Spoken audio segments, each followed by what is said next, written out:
Yes, Assalamualaikum students. Today I am here to explain the accountancy and auditing subjects with respect to the CSS. One of the major subjects जो लोग opt करते हैं to achieve a maximum marks ताकि उनका एक merit high बन जाए.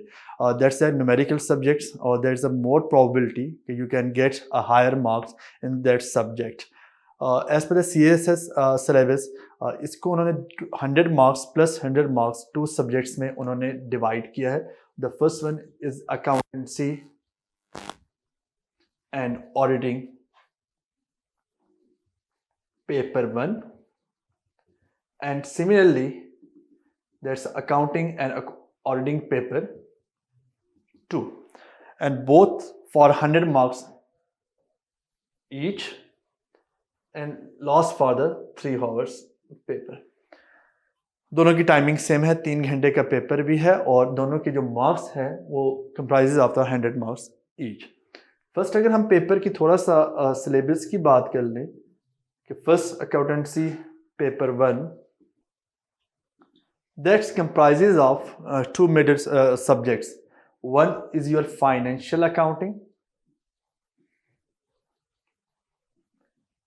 and second one is your cost and management accounting.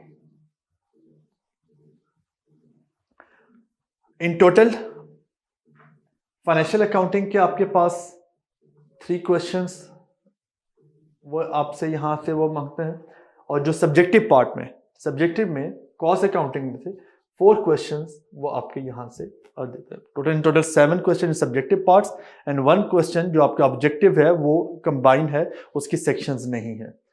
अब फाइनेंशियल अकाउंटिंग के अगर हम सिलेबस को थोड़ा सा डिस्कस कर लें, उसमें द मोस्ट इंपॉर्टेंट वन में हायरार्की देखूंगा over the past 2016 till 2023 the most important topics. The first one that is your accounting cycle. One of the major topic जो अभी तक उसने किसी भी ईयर स्किप नहीं किया. हर साल, अभी रिसेंटली जो आपके 20 लास्ट एग्जाम भी हुआ, यहाँ तक अभी तक उसने किसी भी साल इस टॉपिक को स्किप नहीं किया. नो, अगर हम इस अकाउंटिंग साइकिल को थोड़ा सा डिटेल में देखें तो इसके अंदर क्या क्या चीजें आती हैं, starting from your basic journal, then your ledgers, then your simple trial balance. Now trial balance added with some adjustments, और इस एडजस्टमेंट से रिलेटेड वो आपसे एडजस्टिंग इंट्रीज भी रिक्वायर्ड कर सकते हैं, जो मोस्टली वो करता ही है. मोस्टली ये एडजस्ट आपको अनएडजस्टेड ट्रायल बैलेंस दे देता है, एडजस्टमेंट्स गिवन होती हैं एंड देन वो आपसे रिक्वायर्ड करते हैं कि you have to pass the adjusting entries. Then after passing the adjusting entries, you are required to prepare your adjusted trial balance. Or when you have prepared your adjusted trial balance, then आपने इसकी financial statements prepare करनी है. That's include your income statement, and second one is your balance sheet. That's your first topic. That's very much important topic. From again I repeat my words कि 2016 से लेकर 2023 तक अभी तक उन्होंने कोई भी साल इसको स्किप नहीं किया. It means that that's a short 20 marks जो आप अटेन कर सकते हैं. मोस्टली अभी तक जो उसने 90% प्रोबेबिलिटी के साथ क्वेश्चन में अनएडजस्टेड ट्रायल बैलेंस गिवन है, adjustments given है, he requires you to pass the adjusting trial entries, then adjusted trial balance, then income statement and balance sheet. यहाँ तक वो लाजमी आपसे प्रिपेयर करें. हाँ, कुछ ईयर्स के अंदर उसने सिंपल आपको ट्रायल बैलेंस दिए और आपसे कहा कि you are required to prepare the income statement and balance sheet. I think so in 2018 और वन ऑफ द ईयर उसने ये सारा साइकिल भी एक दफ़ा पूरा टेस्ट ज़रूर किया है कि आपको जनरल एंट्रीज दी हैं, ट्रांजेक्शन्स दी हैं स्टार्ट में, और ट्रांजैक्शन से आपसे कहा कि आपने ये सारा trial balance you are given with the transactions, only business transactions, and you are required to pass journal entries, then classify them into the ledgers, then trial balance, adjustments and so on. तो ये just once in the history last 7 years में हुआ है, लेकिन normally यहाँ से यहाँ तक उसने आपको ये पार्ट दिए हैं. तो दैट्स द फर्स्ट पार्ट जो आपके पास इंपॉर्टेंट पार्ट है. नाउ अगर हम सेकंड पार्ट को थोड़ा सा डिस्कस करें,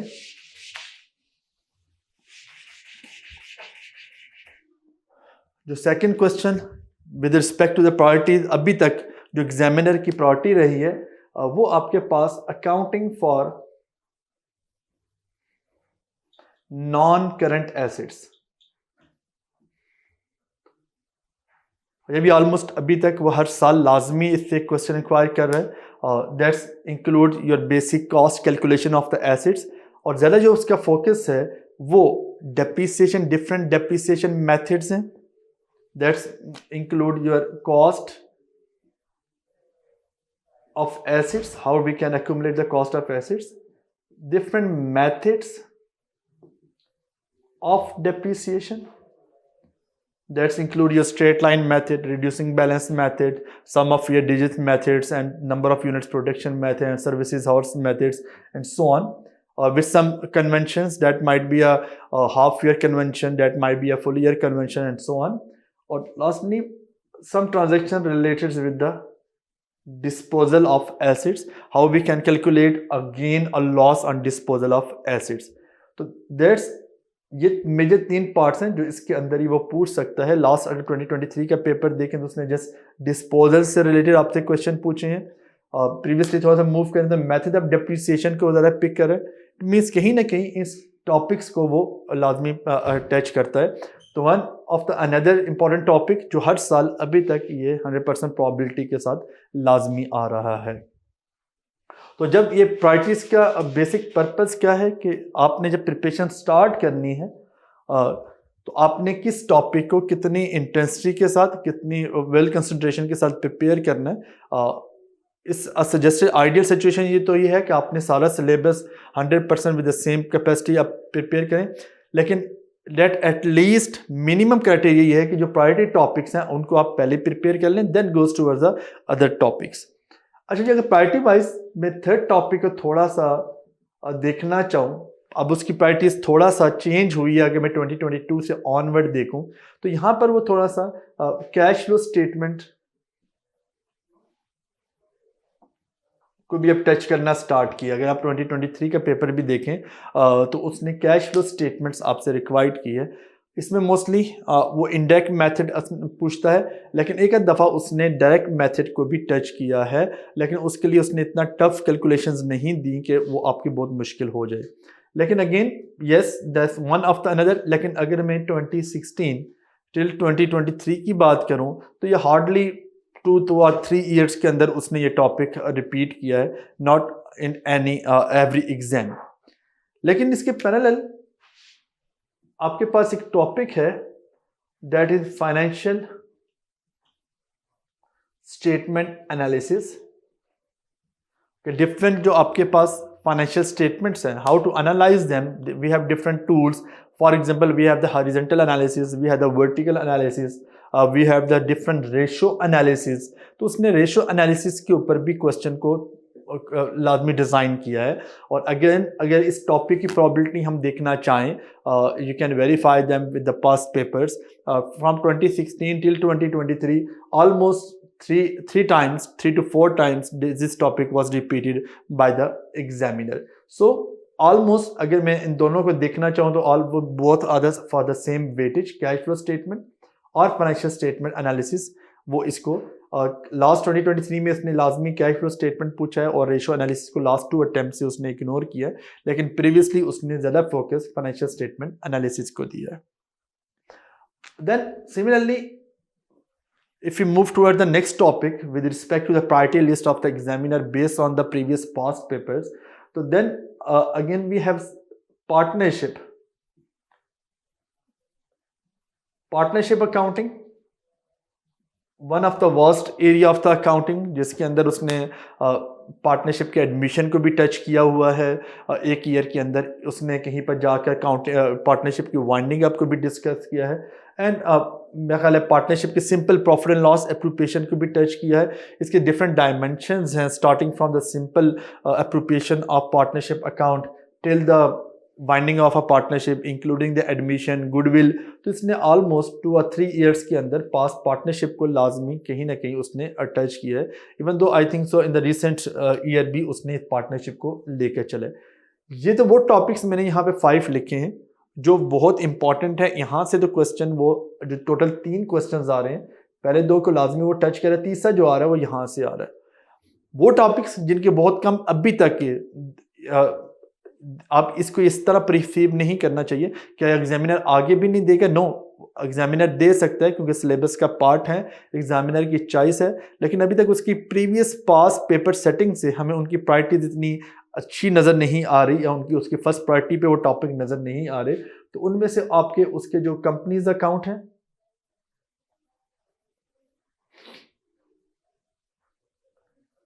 accounting including the issuance of shares, hardly एक आध दफ़ा किसी लास्ट ईयर में उसने ये टॉपिक पूछा है कि what's the increase with respect to different issuance of the shares that might be if we issue the shares at par, premium, discount और and against any other purchase consideration. अगर हम इनको इश्यू करना चाहें तो क्या इंक्रीज होंगी, what's the issue effects on the statement of changes in equity.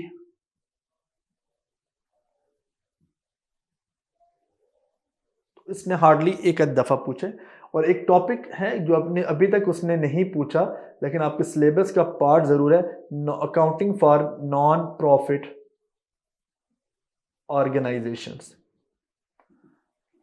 तो इसको हमने least priority with respect to the examiner priorities हमने रखी है, लेकिन क्योंकि सिलेबस का पार्ट ज़रूर है, आपने इसको प्रिपेयर लाजमी करना है। So if I summarise the financial accounting part, in total 3 questions. A priority wise list. First priority is as per the previous past paper accounting cycle that starts from the basic business transaction and ends on the your income statement balance sheet including your adjusting entries. Second, we have accounting for non-current assets that comprises of your cost allocation, depreciation methods, and last but not the least is your different disposal accounting. Third parties goes to the cash flow statements that might be your direct method or indirect methods. Then we can set a financial statement analysis on the fourth priority that might include your different tools, horizontal, vertical, and index analysis, and most probably and most importantly that's are your ratio analysis, that's are your profitability ratios, liquidity ratios, management ratios, and solvency ratios, and some market ratios. Then comes next to the list is the partnership accounting. Yes, one of the major topic, comprehensive topic that might include a simple profit and loss, appropriation, admission of partners, or just, and that might include your retirement or death of the partner, and at last but not the least is your winding up of a partner. And then those topics which are not yet seen to be on the priority list of your examiner, but though that's the part of your syllabus as per the FPSC side curriculum, that your company accounts that might includes the issuance of shares, accounting for the issuance of shares, how we can record the issuance of shares, how we can report them on the statement of changes in equity, or what's effect that might the issuance of share may on the statement of changes in equity.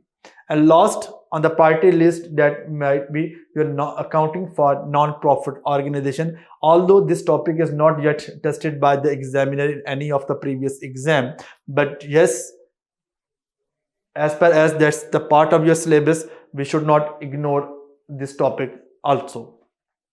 So hopefully you understand the whole scheme and the priorities of the financial accounting part.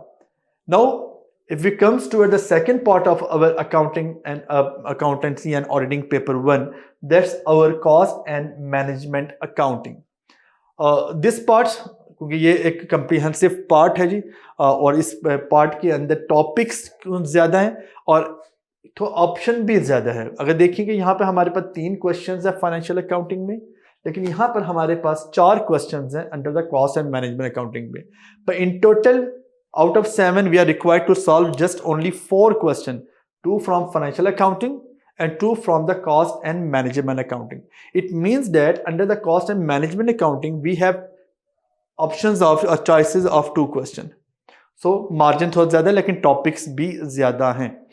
यहाँ पर अगर मैं priorities list देखूं आपके syllabus में तो आपके पास कौन सा आप पहला आ सकता है जी. अगर हम उसके देखें तो that's your cost of goods sold statement. Cost of goods sold statement. How to prepare a cost of goods sold statement, how we can calculate a cost of goods manufactured, that's T accounts, how we can calculate a per unit cost and so on. तो almost till from 2016 till 2023 almost हर साल में hardly एक साल में उसने skip किया लेकिन हर साल में उसने इस पार्ट को लाजमी टच किया है. तो again one of the major topic अगर आप प्रिपेयर कर लें तो there is a probability you can get a 20 marks. Second on the priority list, that's your labor costing. One of the difficult or comprehensive part of the cost and management accounting, but yet important as per the examiner based on the previous papers. Okay, different labor costing हम किस तरह करेंगे. That might include the basic wage calculation, that include your overtime payments, that might include your different incentive plans, Hasle Wear plan, Hasle Wear premium plans हैं, that's make your Rowan plans हैं, 100% bonus plans हैं. तो based on different incentive plans, overtime payments, basic incentive, how we can calculate a labor costing और इसकी per unit cost पे किस तरह affect पड़ सकता है. तो ये उसका second important topic है जो उसने almost अगर मैं last 7 years में से 4 years के अंदर उसने 4 to 5 years में लाजमी टेस्ट किया है. थर्ड जो उसका टॉपिक अभी तक 2 टॉपिक्स हैं जिसमें हर साल वो अल्टरनेटिवली लाजमी पिक करता है. One is your absorption and marginal costing, and third next one is your cost, volume and profit analysis.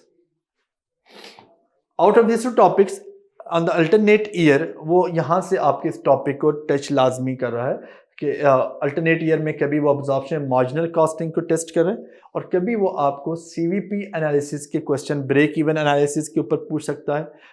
Some sensitivity analysis कि if we change the selling price, if we change the cost, if we change the fix cost, if we change the volume और the unit sold, तो how that will affects our total cost और the profitability of the organisation. तो वो ये दोनों topic को alternate कि अगर फॉर एग्जांपल इस ईयर में अगर उसने अब्जॉर्प्शन को टेस्ट किया तो नेक्स्ट ईयर वो सीवीपी के टेस्ट करे अभी तक की पास्ट उस पेपर्स को देखते हुए. देन अगर हम थोड़ा सा और इसको एनालिसिस करें कि कौन से टॉपिक्स वो यहाँ पे इंक्लूड कर रहे हैं तो one of your then material costing.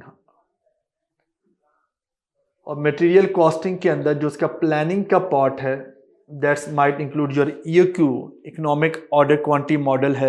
We have some inventory, minimum inventory, maximum inventory, how we can establish the minimum and maximum inventory levels. तो ये आपके पास यहाँ पे वो यहाँ पे टेस्ट ज़रूर करें. लेकिन अगर मैं प्रोबेबिलिटी की बात करूँ on the basis of past papers तो आउट ऑफ 7 to 6 years अगर मैं थोड़ा सा इसको सॉर्ट आउट करूँ और तो हार्डली 3 to 4 years के अंदर उसने 10 मार्क्स का कहीं ना कहीं मटीरियल कॉस्टिंग को एडप्ट किया as a part with any other question, not a major part. लेकिन अगर एक और टॉपिक हम देखना चाहें तो cost of production report CPR, again equal priorities as compared to material, one of the comprehensive part है. सिंपल आपने बात विद abnormal loss किस तरह अब उसका इफेक्ट पड़ सकता है ओवरऑल कॉस्ट ऑफ प्रोसेसेस, उसकी इक्विवेलेंट प्रोडक्शन कैसे कैलकुलेट होती हैं, equivalent production with the different percentage of completions and so on. तो one of the another important topic और प्रायोरिटी अगर मैं देखूं इसकी प्रोबेबिलिटी सेट ऑन किया जाए तो ये भी लास्ट अगर 7 years के अंदर 3 to 4 years में इसने इतना ही रिपीट किया है. एक और टॉपिक जो उसने हार्डली 1 या 2 दफ़ा रिपीट किया है that is your job order costing, और जिसमें आपकी अकाउंटिंग एंट्रीज से स्टार्ट करके और डिफरेंट जॉब्स जो हैं, जॉब बेस्ड इंडस्ट्री को किस तरह हम उसकी कॉस्टिंग करते हैं वो इंक्लूड किया। अच्छा सॉरी, एक चीज़ यहाँ पे मैं प्रायोरिटी वाइज कहीं पे मैं स्किप कर गया, जो मैं यहाँ पे शायद लिख रहा हूँ, that is your standard costing. इसको थोड़ा सा हम ऊपर यहाँ पे अगर देख लें, सीवीपी के बाद प्लेस कर सकते हैं। और standard costing includes your variance analysis, labour variances, material variances, FOH variances, how we can calculate the variances. ये भी 10 मार्क्स का पार्ट वो डिफरेंटली पूछता रहा है और रिपीटेडली पूछता रहा है 4 से 5 सालों में। अभी हम देखें तो उसमें वो आता रहे। मटेरियल के अंदर material quantity variance, material price variance, same goes with the labor efficiency variance, labor rate variance, total labor variance, and FOH के टू वे प्रोसेस वेरिएंसेस को ज़्यादा टेस्ट किया उसने, और 3 या 4 की तरफ नहीं मूव किया, लेकिन 2 के अंदर भी स्पेंडिंग वेरिएंस को उसने टच किया है, उसने कैपेसिटी वेरिएंस को जरूर टच किया है, उसने अप्लाइड और टोटल वेरिएंस को लाजमी टच किया है। लेकिन यस, हम इसको priority wise after cost CVP analysis place करते हैं with respect to the priority list.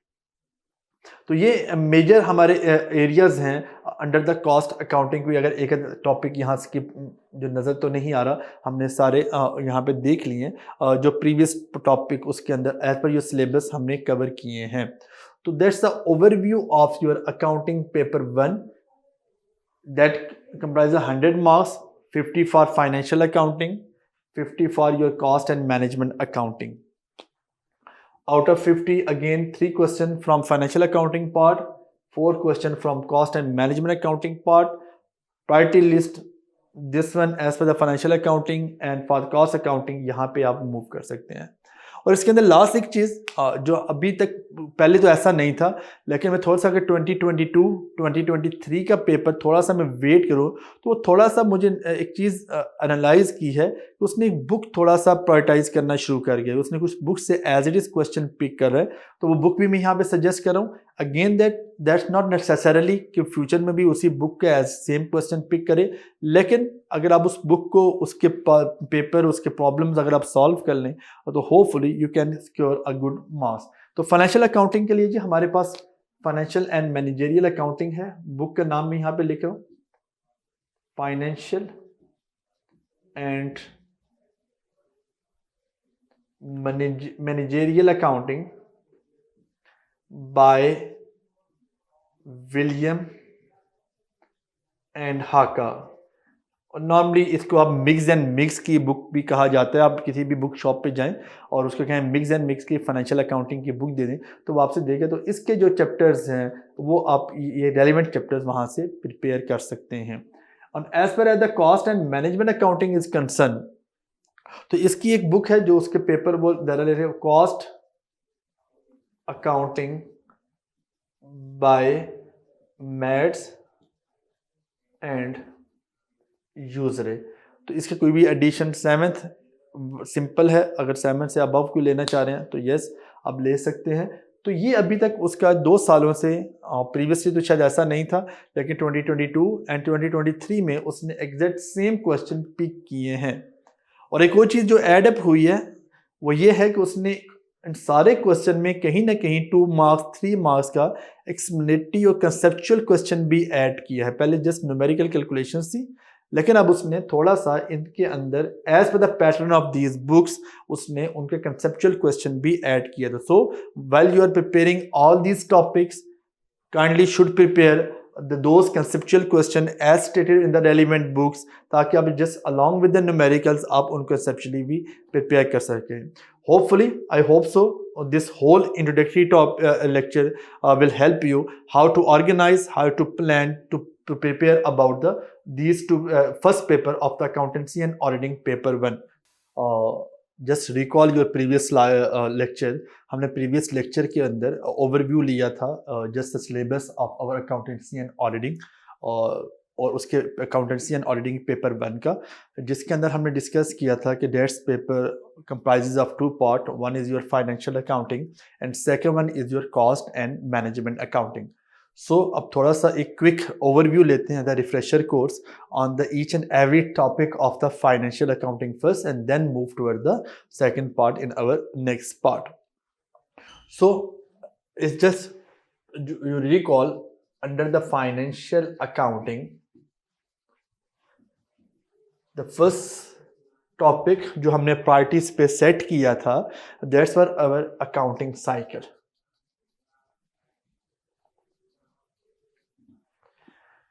What is the accounting cycle is starting from your business transactions. First business transactions were occurred. जैसे भी हमारी business transaction occur होंगी, what does a transaction mean? Exchange of goods and services. जब हम again for some profit motive goods और services exchange करेंगे तो हमारी ट्रांजैक्शंस अकर होंगी. जब ट्रांजैक्शंस अकर होंगी देन फ्रॉम दैट्स पॉइंट आपकी अकाउंटिंग स्टार्ट होगी. फर्स्ट हम इन अकाउंटिंग को, इस ट्रांजैक्शंस को अपनी बुक्स ऑफ अकाउंट्स के अंदर सिंपली रिकॉर्ड करेंगे और रिकॉर्डिंग जिस बुक्स ऑफ अकाउंट के अंदर होगी that's is term as a journal और in complete form that is term as a journal. और इस जर्नल के अंदर हमारा एक बेसिक अकाउंटिंग का प्रिंसिपल है, that is your double entry system. कि हमारे पास ट्रांजैक्शंस अकर हुई, उस ट्रांजैक्शंस को हमने फर्स्ट एंड पे रिकॉर्ड कर लेना है और जिस बुक्स ऑफ अकाउंट के अंदर रिकॉर्ड करना है that is term as a journal. और उस जिस सिस्टम के तहत, अंडर जिस सिस्टम का हमने उसको रिकॉर्ड करना है, that is a double entry system. And what's a double entry system is that every business transaction always have dual aspects. One is called debit and other is called credit, and both are always equal in amount. And now the question is what's the debit and credit is, or debit and credit are just two accounting sign, just like a mathematical sign. जैसे हम math में plus minus use करते हैं, science के functions होते हैं, sign की definition नहीं होती. सिमिलरली डेबिट एंड क्रेडिट के डिफरेंट फंक्शंस होंगे कि जब एसेट इंक्रीज होता है तो वी शुड डेबिट इट, जब एसेट डिक्रीज होगा तो हम क्रेडिट करेंगे, जब लायबिलिटीज इंक्रीज होंगी तो हम क्रेडिट करेंगे and vice versa. These are the different functions as defined by the business accounting.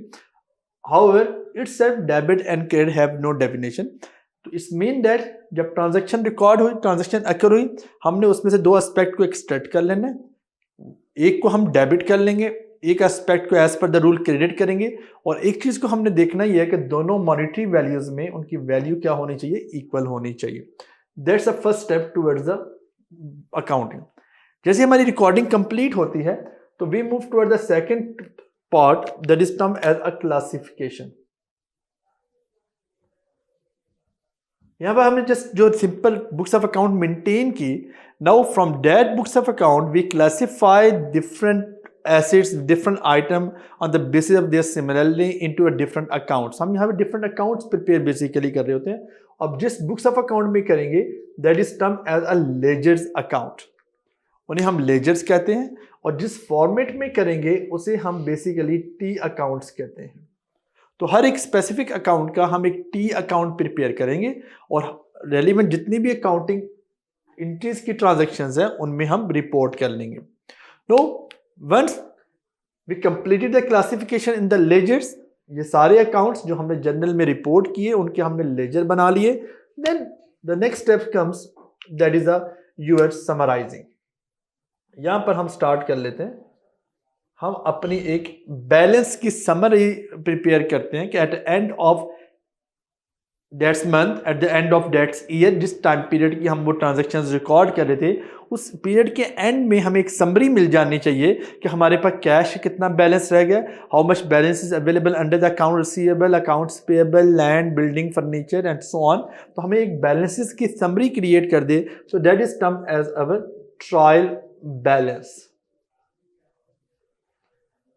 But एक चीज में रखिएगा, there is one of the major concept under the financial accounting is accounting period concept.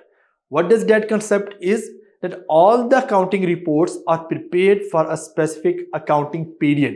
हम एक specific time period के लिए ये transactions record कर रहे होते हैं. अब जब उस मैंने closing date पे वो trial balance बनाया, but there is a possibility, but there is a in actual हमें कुछ informations बाद में receive हो रही होती हैं.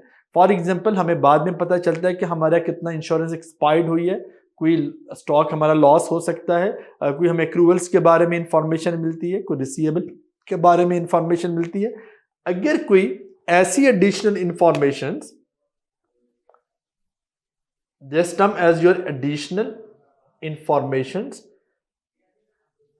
जो अकर तो विद इन दिस डेट हो चुकी थी, जो उस डेट टाइम पीरियड में अकर तो हो चुकी थी, लेकिन उनकी इंफॉर्मेशन हमें इस डेट के बाद मिल रही है, तो अकाउंटिंग रूल्स ये कहते हैं कि आपने दोबारा उनको उसी के अंदर एडजस्ट कर देने हैं। तो we are required to pass the adjusting entries. So what's adjusting entries are और व्हाट्स अबाउट आर? तो adjusting entries are basically pass for those transactions which are actually occur within the balance sheet date, but the informations of those entries will come after the that trial balance date. तो हमने यहाँ पर unadjusted trial balance बनाया, हमें बाद में additional information मिली, हमने उन एडिशनल इंफॉर्मेशन की बेस पर दोबारा वही based on the general entries हमने उनकी एडजस्टिंग अकाउंटिंग एंट्रीज पास की, और एडजस्टिंग अकाउंटिंग एंट्रीज पास करने के बाद हमने इसका दोबारा एक ट्रायल बैलेंस बना लिया, जिसे हमने कहा that is our adjusted trial balance.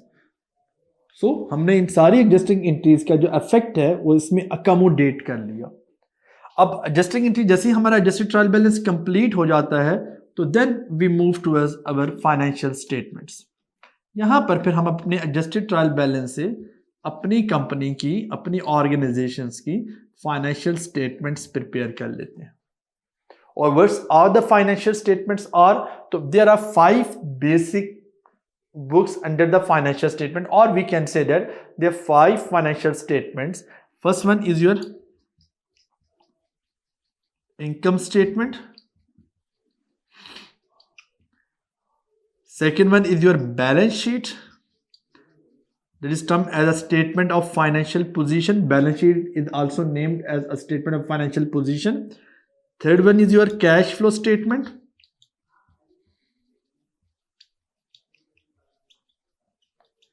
Fourth one is your statement of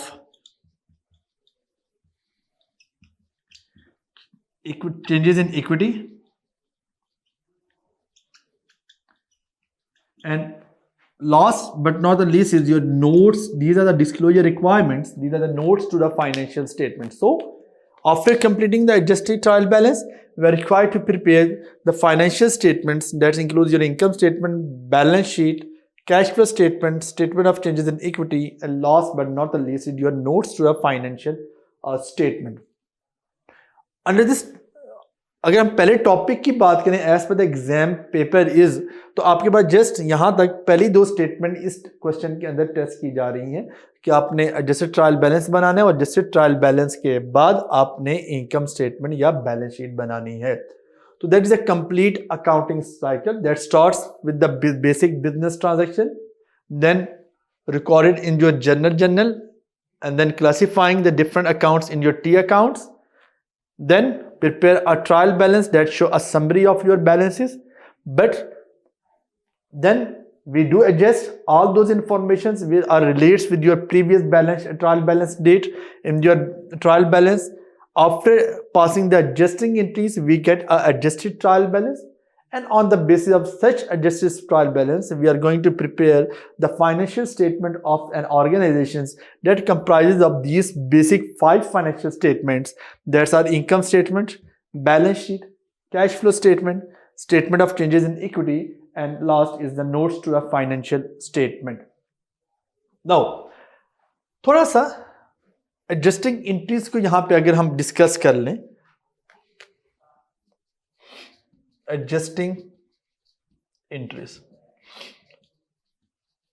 तो यहां पर 2 adjusting entries, first regarding your प्रीपेमेंट्स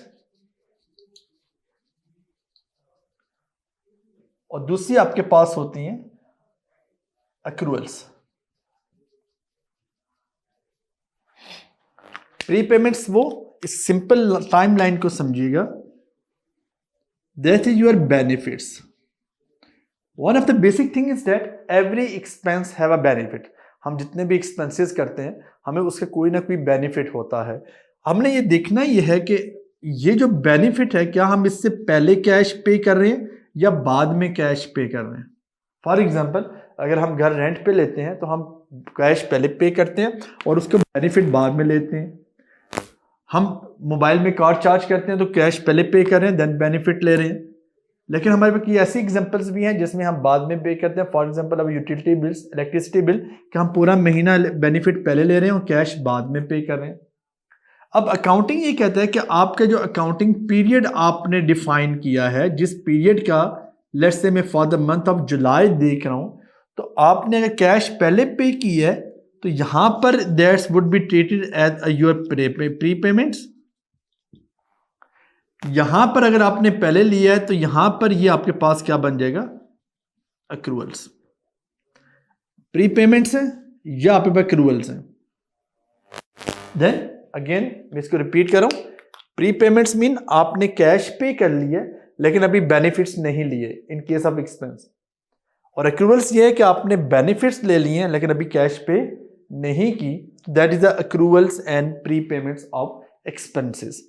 अब इसके एडजस्टिंग एंट्रीज कैसे पास हो सकती हैं? फर्स्ट, जो मोस्टली एडजस्टिंग एंट्रीज रिक्वायर्ड होती हैं वो ये होती हैं कि आपने ऑलरेडी किसी प्रीवियस ईयर के अंदर, मंथ के अंदर कोई एक्सपेंस प्रीपेड कर दिया है और अब करंट ईयर में आपने उसका जो बेनिफिट है वो यूटिलाइज किया है, तो हम उसे कहते हैं कि प्रीपेड, और या इसको हम अनएक्सपायर्ड एक्सपेंस भी कहते हैं। जब ये एक्सपायर हो जाएगा तो आपकी एंट्री क्या रिकॉर्ड हो जाएगी सर? ये आपकी बेसिक जो एडजस्टिंग एंट्रीज आपने रिकॉर्ड करनी है।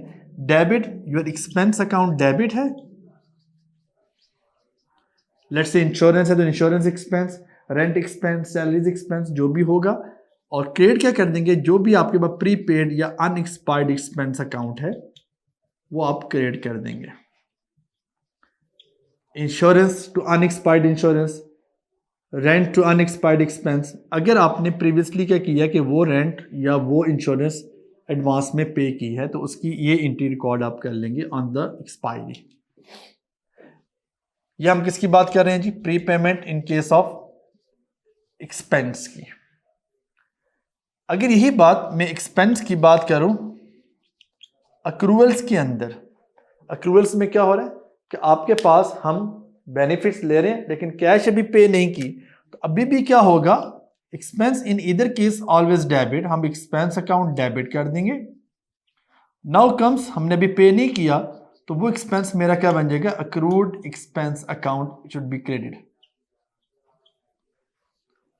सो इन ईदर केस आपका एक्सपेंस डेबिट ही रहेगा, लेकिन क्रेडिट क्या हो रहा है? अगर आपका अनएक्सपायर्ड है, प्रीपेड एक्सपेंस है तो प्रीपेड एक्सपेंस क्रेडिट हो रहा है जितना पोर्शन एक्सपायर हो रहा है, और अगर आपने अभी पे नहीं किया, जितना आउटस्टैंडिंग है, इंटरेस्ट आउटस्टैंडिंग है, सैलरीज आउटस्टैंडिंग है, कि आपने सर्विसेज ले ली है, पेमेंट नहीं की, तो वो अक्रूड एक्सपेंस क्रेडिट हो जाएगा। एंट्रीज में फर्क नहीं है, सिर्फ उनकी नोमेनक्लेचर में, जो नोमेनक्लेचर है उसमें फर्क है। दैट्स प्री पेमेंट में expense debit, unexpired expense credit. यहाँ पर एक्सपेंस डेबिट और अक्रूड एक्सपेंस क्रेडिट हो जाएगा। तो ये मैंने एक्सपेंसेस की प्री पेमेंट की एंट्री भी रिकॉर्ड कर ली है और अक्रूवल्स की एंट्री भी हमने यहाँ पे रिकॉर्ड कर ली है। अब मैं यही इनकम्स में हम देख लेते हैं। तो हमारे पास दो तरह की ट्रांजैक्शंस है, एक हमारे पास एक्सपेंस है जी, और दूसरा हमारे पास रेवेन्यूज या इनकम है। और पहले हमने इसकी बात कर ली, ये हमारा प्री पेमेंट्स या एडवांस हो सकता है।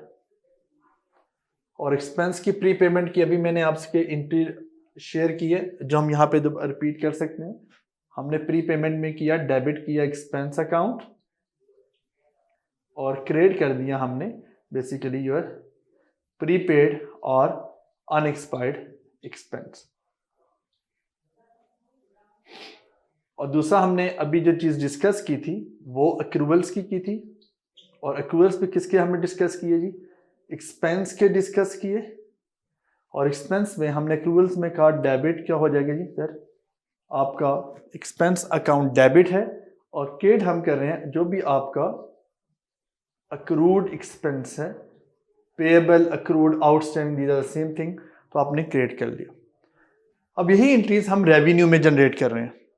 रेवेन्यू जब आप एडवांस में पे करते हैं तो आपके पास क्या हो जाएगा, दैट इज एडवांस में रिसीव करते हैं बेसिकली, तो दैट्स बिकम योर लायबिलिटी। अगर आपने एडवांस में रिसीव किए तो कैश डेबिट होती है, लेकिन जब वो आपने उसके अगेंस्ट सर्विसेज आप ले चुके होंगे तो अब आप क्या करेंगे, अर्न रेवेन्यू। एडवांस रेवेन्यू को हम अनअर्न कहते हैं और क्रेडिट क्या कर देंगे, रेवेन्यू। और समझने के लिए इसके बिल्कुल रिवर्स है, एक्सपेंस डेबिट तो इनकम क्रेडिट होती है, इसका एडवांस अगर क्रेडिट है तो इसका एडवांस डेबिट हो जाएगा। और इसका सेकंड पार्ट अगर एक्रूवल्स में वही हम करें, इसकी रिवर्स एंट्री देखना चाहें तो डेबिट क्या हो जाएगा आपके पास, रिसीवेबल अकाउंट, क्योंकि आपने सर्विसेज प्रोवाइड कर दी हैं और आपको रेवेन्यू नहीं मिला तो आपका रिसीवेबल क्रिएट हो जाएगा और रेवेन्यू इन ईदर केस क्या रहेगा, क्रेडिट रहेगा। तो यहाँ पे देखें एक्सपेंस डेबिट तो रेवेन्यू क्रेडिट, लेकिन दोनों एंट्रीज में यहाँ रेवेन्यू क्रेडिट है, यहाँ रेवेन्यू क्रेडिट है, ये एक्सपेंस है, ये एक्सपेंस है। तो ये आपकी पहली जो एडजस्टिंग एंट्रीज, दो मेजर एडजस्टिंग एंट्रीज है, वो आपसे ये रिक्वायर्ड कर सकता है कि या तो एक्सपेंस की प्री पेमेंट या अक्रूवल्स दे सकते हैं, या आपके पास रेवेन्यू की प्री पेमेंट्स या अक्रूवल्स दे सकते हैं। तो ये चार एडजस्टिंग एंट्रीज जो आपकी नॉर्मली आती हैं वो ये हो सकती हैं। जो सेकंड आपके पास एडजस्टिंग एंट्री आती है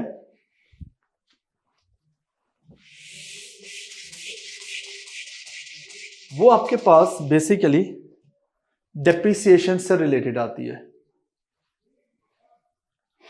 डेप्रिसिएशन की आपकी हमेशा पीरियड एंड पे हम रिकॉर्ड करते हैं और एक ही कॉमन एडजस्टिंग एंट्री है, दैट इज डेबिट। हम कर लेते हैं your depreciation expense account debit, और credit would be your accumulated depreciation. हम डेप्रिसिएशन अकाउंट डेबिट है और एक्यूमुलेटेड डेप्रिसिएशन अकाउंट क्रेडिट हो जाएगा। That's the fifth one entry जो हमारी एडजस्टिंग एंट्रीज में यहाँ पे रिकॉर्ड होती है। तो हमने prepaid expense, advance revenue, accrual expense, accrued revenue 4 and depreciation, ये 5 एंट्रीज हमने यहाँ पे डिस्कस की जो नॉर्मली आपकी एडजस्टिंग एंट्रीज के अंदर आती हैं। और बाद में अगर आपकी सप्लाईज एक्सपायर्ड हो जाएं वो भी प्रीपेड के अंदर ही आती हैं। जैसे उसने कहा कि ओपनिंग बैलेंस सप्लाई से अवेलेबल है तो सप्लाईज एक्सपेंस डेबिट और सप्लाईज अकाउंट क्रेडिट, तो इस तरह की एंट्रीज आ सकती हैं। तो ये that's basically comes under the adjusting entries जो आपकी नॉर्मली पूछी जाती हैं। तो उसके बाद आपने एडजस्टेड ट्रायल बैलेंस बनाना है और एडजस्टेड ट्रायल बैलेंस के बाद you are required to prepare the financial statements. और थोड़ा सा ओवरव्यू अब हम ले लेते हैं फाइनेंशियल स्टेटमेंट्स का, उनके फॉर्मेट का। बेसिक जो हमारे पास फॉर्मेट है, फर्स्ट हम इनकम स्टेटमेंट की बात करते हैं जी, that might also be term as a profit and loss statement और स्टेटमेंट ऑफ कंप्रिहेंसिव इनकम। और इसके साथ हम बेसिकली लिखते हैं फॉर द ईयर एंडेड, जो भी क्लोजिंग डेट है वो आपने यहां पे मेंशन कर लेनी है। फर्स्ट आपने यहां पर सेल्स लिखनी है। अच्छा, अब ये देखिएगा क्या क्वेश्चन में आपको opening stock, closing stock, purchases इस तरह की टर्म्स गिवन है। इट मींस दैट वो आपको गुड्स इंडस्ट्री के बारे में बात कर रहा है। और अगर क्वेश्चन में वो opening stock, closing stock, purchases, goods की बात नहीं कर रहा तो दैट्स मीन कि वो आपसे सर्विसेज इंडस्ट्री की इनकम स्टेटमेंट रिक्वायर्ड करता है। दोनों में स्लाइड से डिफरेंस है। अगर आप सर्विस इंडस्ट्री है तो यहाँ पे आप लेस कर देते हैं, सिंपल स्ट्रेट फॉरवर्ड अपने रेवेन्यू की टर्म यूज करेंगे और यहां से ऑल एक्सपेंसेस जितने भी हैं वो आप लेस कर देंगे तो आपके पास प्रॉफिट आ जाएगा। अगर उसने कोई ओपनिंग, क्लोजिंग स्टॉक, परचेजेस की टर्म यूज नहीं की तो simple sales minus expense that's come your profit. लेकिन अगर उसने कोई स्टॉक की बातें भी की हैं तो हम क्या करेंगे, सेल्स में से जो लेस करेंगे that's your cost of goods sold, cost of goods sold. तो ये आपके पास, हमारे पास आ जाएगा, first one is your gross profit, sales minus cost of goods sold is your gross profit. और इस ग्रॉस प्रॉफिट में से देन हम क्या माइनस करेंगे जी, अपने हमारे जितने भी ऑपरेटिंग एक्सपेंसेस हैं अब ऑपरेटिंग एक्सपेंसेस में क्या क्या आ सकता है जी, आपके एडमिनिस्ट्रेटिव एक्सपेंसेस भी आ सकते हैं, एंड इसके अंदर आपके सेलिंग एंड मार्केटिंग एक्सपेंस भी आ सकते हैं। हम ये दोनों यहां से लेस करेंगे तो हमारे पास जो आंसर आएगा that is profit before interest and tax, कि ऐसा प्रॉफिट जिसमें से अभी तक हमने इंटरेस्ट भी माइनस नहीं किया और इस पे हमने टैक्स भी अभी चार्ज नहीं किया, तो इसको हम ऑपरेटिंग प्रॉफिट भी कहते हैं। अब इस ऑपरेटिंग प्रॉफिट में से हम पहले क्या प्रायोरिटी पे करेंगे, हम पहले अपना इंटरेस्ट पे करेंगे, इसको फाइनेंस कॉस्ट भी कहा जाता है। हम अपनी फाइनेंस कॉस्ट पे ऑफ करेंगे तो हमारे पास अब एक चीज तो पे होगी इंटरेस्ट, तो नाउ जो आंसर आएगा हमारे पास that is profit before tax, that's our a profit before tax. अब इस पे बेसिकली कंपनीज जो होती हैं वो अपना इनकम टैक्स पे करती हैं।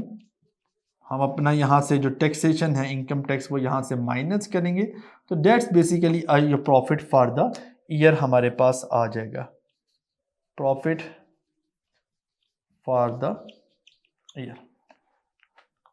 तो ये आपके पास मोस्टली ट्रेडिंग इंडस्ट्री की है। Cost of goods sold, opening stock, add purchases, less closing stock, ये आपने देखना है। Cost of goods sold, opening stock, add purchases, less closing stock, that's the cost of goods sold.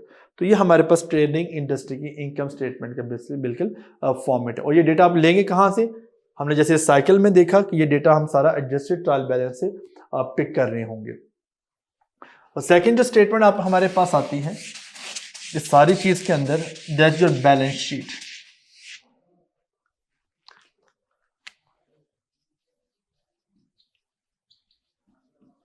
और balance sheet के साथ हम एज एट जो भी क्लोजिंग डेट है, क्योंकि बैलेंस शीट एक स्पेसिफिक डेट की हमें पोजीशन बता रही होती है, so that is term as a statement of financial position. और जो भी क्लोजिंग जिस पीरियड का हम बना रहे हैं उसकी क्लोजिंग डेट यहाँ पे मेंशन कर लेते हैं।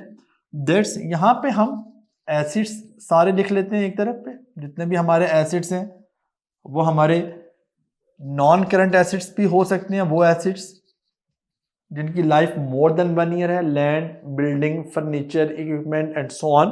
और वो हमारे करंट एसेट्स भी हो सकते हैं जो विद इन द ईयर हमारे यूटिलाइज हो जाते हैं, inventory, receivable, cash and cash equivalents, prepayments and so on. तो so non current plus current is equal to total current assets. On the other side हम यहाँ पे liabilities लिख लेते हैं। Again we have two types of liabilities, हमारे पास long term non current liabilities भी होती हैं, लॉन्ग टर्म लाइबिलिटीज भी हैं जो हमने with in the beyond the year पे ऑफ करनी है। एंड लास्ट पोर्शन हमारे पास इक्विटी का आ जाता है। Equity is basically a owners claim in the assets of the company. और इन इक्विटी के अंदर हमारे पास जितना भी कैपिटल पड़ा है या मेरी रिटेन अर्निंग्स कुछ हैं वो मैंने के ले ली, तो ये मेरे पास टोटल आ जाना चाहिए। और दैट्स अकाउंटिंग इक्वेशन। हमारा अकाउंटिंग इक्वेशन क्या होता है जी, टोटल एसेट्स जो है जो इनका टोटल है that should be equal to total equity and liabilities. जो हमारा इक्विटी है और जो हमारी लायबिलिटीज है इन सब का टोटल जो होगा वो मेरे टोटल एसेट्स के इक्वल आना चाहिए। तो इसे हम अकाउंटिंग इक्वेशन भी कहते हैं, assets is equal to total liabilities and equity. So that's the complete overview of our first topic, that's the accounting cycle. Hopefully आपको ये टॉपिक आपने अंडरस्टैंड किया होगा। Continue with the same pattern. हम अब जो नेक्स्ट टॉपिक हमने financial accounting में ऑन द प्रायोरिटीज लिस्ट में डिसाइड किया था, हमने एक्सट्रैक्ट किया था base on past few papers, वो हमने किया था accounting for non current assets. For non current assets. अब non current assets those assets जिनका बेनिफिट, जिनकी useful life for more than 1 year, those assets having a useful life for more than 1 year are categorized as a non current assets. Generally, there are two types of non-current assets. Those are the tangible and intangible non-current assets. Tangible, those having a physical existence, number one, and they have a physical fair market value. Just like land, building, furniture, equipment, motor vehicles, your all electronics and computer accessories and equipments and so on. On the other side, intangible assets, those have no physical existence, and second one, they have no specific fair market value, and those are goodwill, copyrights, patents, franchise, prototypes, designs, softwares. These all are the intangible non-current assets. On intangible non-current asset, generally हम amortization charge करते हैं, while on tangible non-current assets we charge a depreciation. So in your syllabus mostly depreciation की discussion है, तो वो यहाँ पे हम discuss कर रहे हैं. इसके अंदर हमने थोड़ा सा फर्स्ट लेक्चर डिस्कस किया था. फर्स्ट हम देखते हैं कि हम how to calculate the initial cost of any tangible non-current assets. कैसे कौन कौन से कंपोनेंट्स हैं जो हमारे इस इनिशियल कॉस्ट में ऐड हो सकते हैं. तो first we have a net purchase price of assets. Net mean let's say for example if the asset cost worth rupees 200 million and if there is any discount, rebate, concession is available on such price, so we have to deduct such discount, rebate from such net purchase price. तो हमारे पास net purchase price आ जाएगी. हम इस net purchase price में कुछ elements हैं जो add करेंगे. तो first one is your non refundable taxes. Non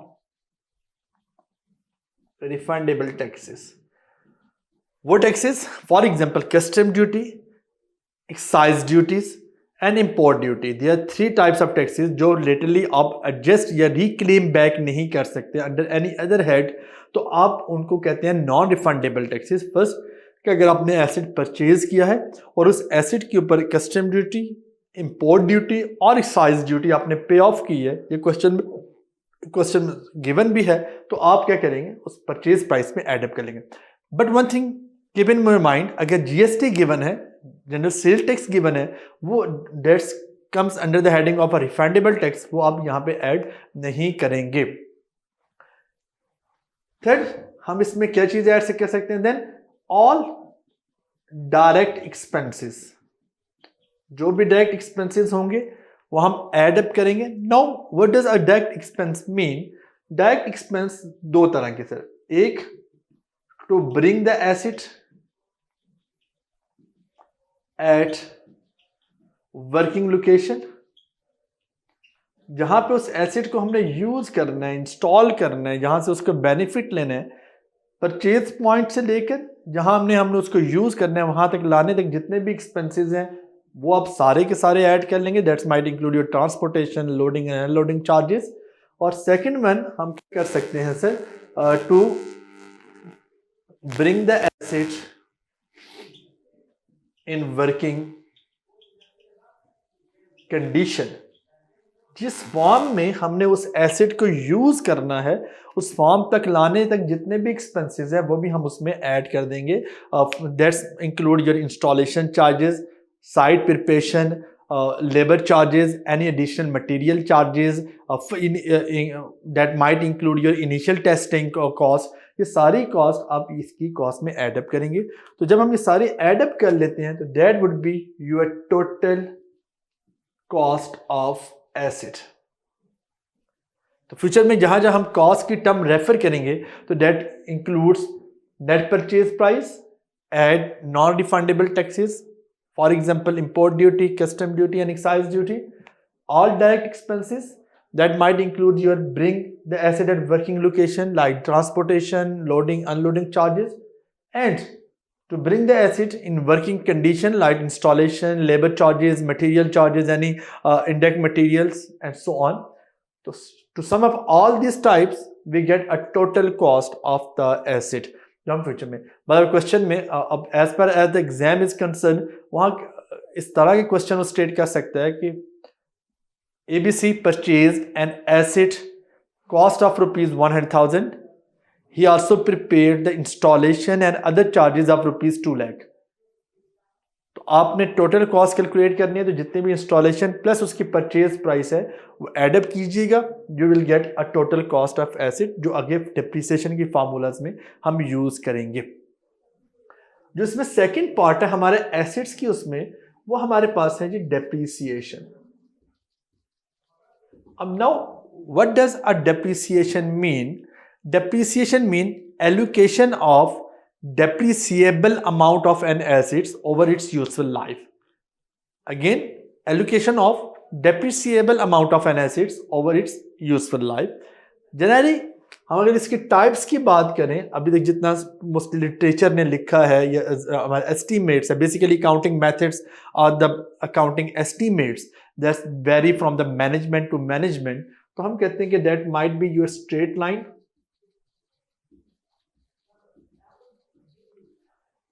or that might be your reducing balance method. Straight line balance के अंदर फर्दर हम उसको तीन से चार मेजर कैटेगरीज में डिवाइड कर सकते हैं, जो डिफरेंट मेथड्स हैं। One are your simple straight line method based on your useful life. Second one, straight line method based on your sum of years digits method. Third one, आपके पास straight line methods आ सकता है कि units,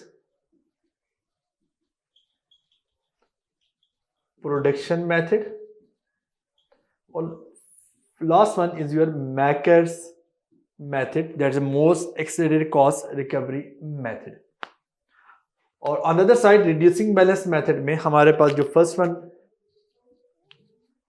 आ सकता है वो simple declining method है, या दूसरा आपके पास जिसे हम नॉर्मली यूज करते हैं that is double declining method है। अब फर्स्ट वन बाय वन चलते हैं कि हमारे पास ये तो मेथड्स के नाम हो गए। हम इसमें जब एनुअल डेप्रिसिएशन कैलकुलेट करेंगे under the straight line method, तो हमारे पास एनुअल डेप्रिसिएशन का फार्मूला क्या होना चाहिए जी? हमारे पास rate of depreciation, rate mean जो परसेंटेज, किस परसेंटेज पे थे हम डेप्रिसिएशन चार्ज करेंगे, that's multiply with the cost minus the residual value of the assets, means the value of the asset at the end of useful life, that's estimated value. इसको हम scrap value, residual value, salvage value भी कहते हैं। So to calculate the annual depreciation under the straight line method, any of these top methods, हम formula use करते हैं rate of depreciation multiply with the cost minus residual value। अब ये जो मैंने चार मेथड लिखे, इसमें सिर्फ रेट कैलकुलेशंस का मेथड चेंज होगा, रेस्ट फॉर्मूला सेम होगा। फॉर एग्जांपल अगर हम अब हम कहते हैं कि हमने रेट ऑफ डेप्रिसिएशन कैलकुलेट करना है, रेट ऑफ डेप्रिसिएशन पहला हमारे पास क्या था, on the basis of simple useful life. तो रेट ऑफ डेप्रिसिएशन किसके इक्वल होगा जी? Under the useful life the rate of depreciation is equal to 1 divided by useful life of this one and whole multiply by 100 to get the answer in percentage. So 1 divided by useful life multiply by 100, तो हमारे पास rate आ जाएगा। इस rate को मैं cost minus residual से multiply करूंगा तो मेरे पास हर साल की इक्वल डेप्रिसिएशन आ जाएगी, क्योंकि इसके अंदर हर साल की डेप्रिसिएशन सेम रहती है। और दूसरा जी हमने लिखा सम ऑफ ईयर्स डिजिट्स मेथड। इसके अंदर जो हमारे पास रेट ऑफ डेप्रिसिएशन होगा जी,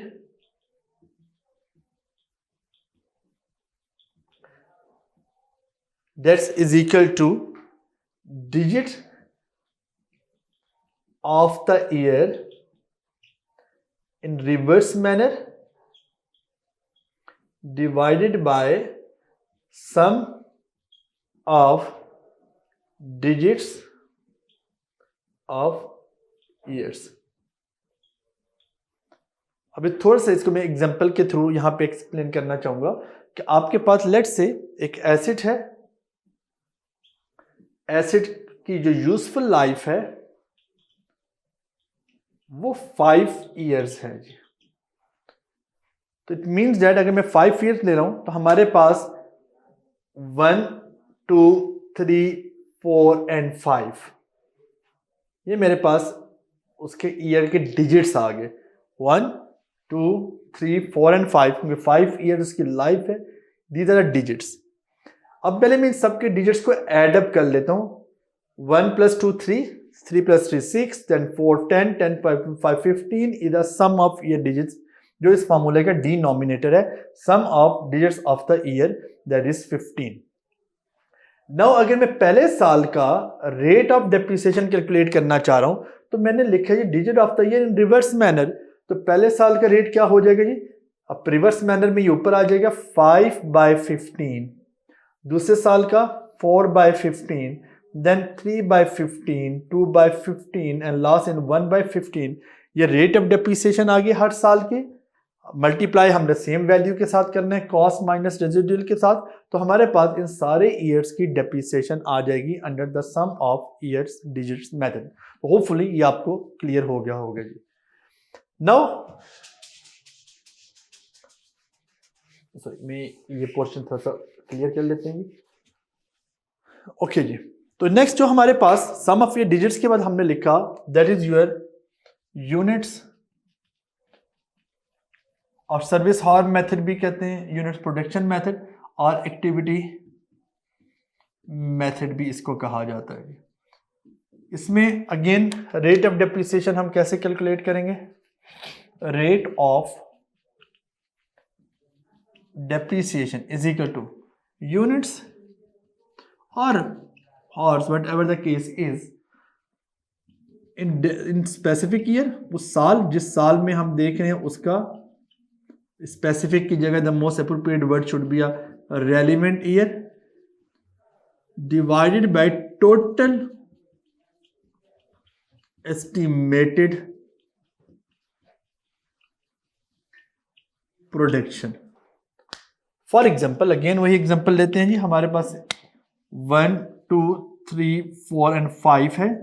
उसने हमें कहा कि भाई एस्टिमेटेड ये आप यूनिट्स प्रोड्यूस्ड कर रहे हैं, लेट्स से 1000 2000 1500 800 1200 ये यूनिट्स आपकी एस्टिमेटेड प्रोडक्शंस हैं. तो we just add up all these 1003 then 45 45 and 43 and then 40 और 5500 यहाँ पे आपके पास टोटल प्रोडक्शन आ गई. अब पहले साल का रेट क्या हो जाएगा sir? That is units 1000 divided by total 2000 divided by total 15 mean units in a relevant year divided by total. तो ये रेट आ जाएगा. इस रेट को हम मल्टीप्लाई किसके साथ कर लेंगे? कॉस्ट माइनस रेजिडुअल वैल्यू के साथ. तो हमारे पास sorry I have to pick the तो हमारे पास ये क्या आ जाएगा? Depreciation of relevant year under the units of production methods. So similarly जो लास्ट हमारे पास है जी वो है मैकर्स मेथड है. MACRS is basically a mac and tech system method है. इसके अंदर आपके पास ऑनलाइन अगर आप जाएंगे तो आपके पास एक मैकर्स डेप्रिसिएशन टेबल गिवन होगा और उसके अंदर होता क्या है कि आपके पास उसने एसिड्स को डिफरेंट प्रॉपर्टी क्लास में डिवाइड किया है. For example 3 years property class, 5 years property class, 7 years property class, 9 years property class, 12 year property class and so on. और हर एक प्रॉपर्टी क्लास की उसने 30 सालों की डेप्रिसिएशन आपको गिवन रेट्स दे दिए हैं. आपने वो रेट वो नेट से एज इट इज पिक करने हैं. तो उसमें बेसिकली जो रेट ऑफ डेप्रिसिएशन हैं वो वही होंगे एज गिवन इन मैकर्स टेबल जो आप ऑनलाइन अनफॉर्चुनेटली CSS के फाइनल एग्जाम में वो डेट और टेबल गिवन नहीं होता, तो हमने on the safe side 3 years property class और 5 year प्रॉपर्टी क्लास के रेट्स को जस्ट मेमोराइज कर लेना है। वो हार्डली 7 to 8 रेट्स बनेंगे कि फर्स्ट ईयर में इतना, सेकेंड ईयर, ताकि आपको ऑन द सेफ साइड वो ये रेट्स याद रहें। सो स्ट्रेट लाइन मेथड के अंदर हमने कहा कि useful life method, sum of year digits, units production and MACRS method है। एनुअल डेप्रिसिएशन कैलकुलेट करने का सबके लिए फार्मूला कॉमन है, rate of depreciation multiply with the cost minus residual value. लेकिन हर एक से सिर्फ रेट ऑफ डेप्रिसिएशन कैलकुलेट करने का जो फार्मूला है वो डिफरेंट है। Under the useful life the rate of depreciation is equal to 1 divided by useful life, sum of year digit method, digit of the year in reverse manner, हम reverse में ले जाएंगे, फिफ्थ को ऊपर ले जाएंगे, divided by total sum of all the digits. Then units production methods में हम क्या करते हैं कि यूनिट्स उस साल में कितने प्रोड्यूस हुए divided by total estimated production. And MACRS में as I stated earlier, the rates are given in the Makers table as available online. So these are the basic overview of the method depreciation, different methods, and how we can calculate an annual depreciation under each of the sub extension of the straight line method. Now if we just discuss on the other side declining balance method.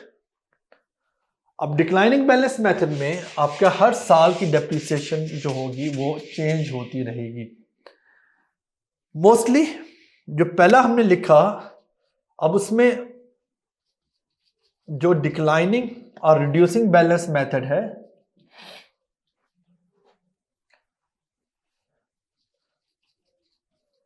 Balance method,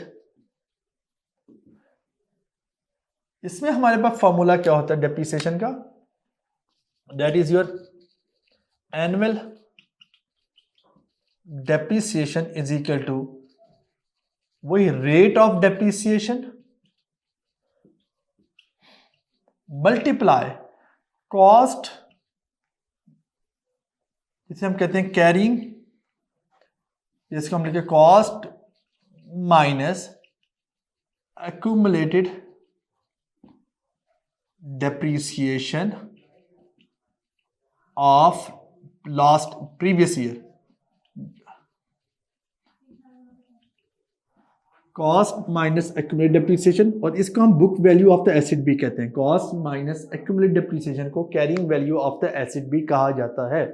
तो दोनों में फर्क क्या हुआ, यहाँ हमने सिर्फ यहाँ हम रेजिडुअल वैल्यू माइनस करें, यहाँ हम पिछले सालों की एक्यूमुलेटेड डेप्रिसिएशन माइनस करते जा रहे हैं, या हमने rate of depreciation multiply with the carrying value of the previous year के साथ भी मल्टीप्लाई करें। तो इन इधर case both are the same thing.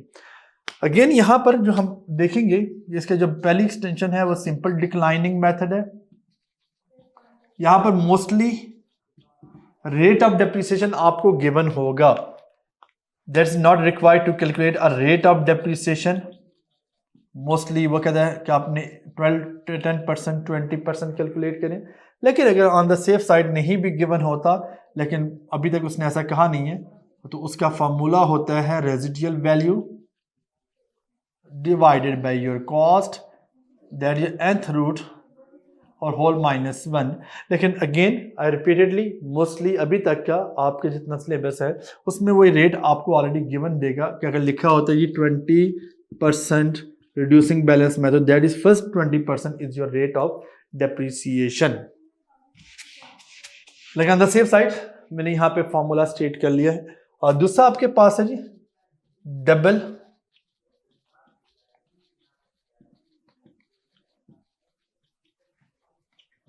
Declining method. Under the double declining method हमारे पास जो रेट ऑफ डेप्रिसिएशन है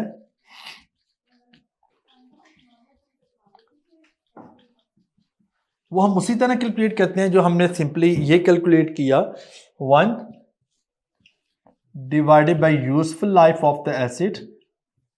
लेकिन क्योंकि as a name suggest that is a double declining, तो हम इस रेट को डबल कर लेते हैं, मल्टीप्लाई बाय 2 कर लेते हैं, and rest would be the same. उसको हम पिछले साल की कैरिंग वैल्यू से मल्टीप्लाई कर लेंगे, तो हमारे पास हर साल की डेप्रिसिएशन आती जाएगी। तो that's a overview of the different methods of depreciation. तो हमने कॉस्ट कैलकुलेशन भी देख ली, हमने डेप्रिसिएशन के डिफरेंट मेथड्स को भी डिस्कस कर लिया। एंड द लास्ट थिंग जो इस टॉपिक के अंदर हमारी अब रह गई है वो है डिस्पोजल ऑफ द एसिड।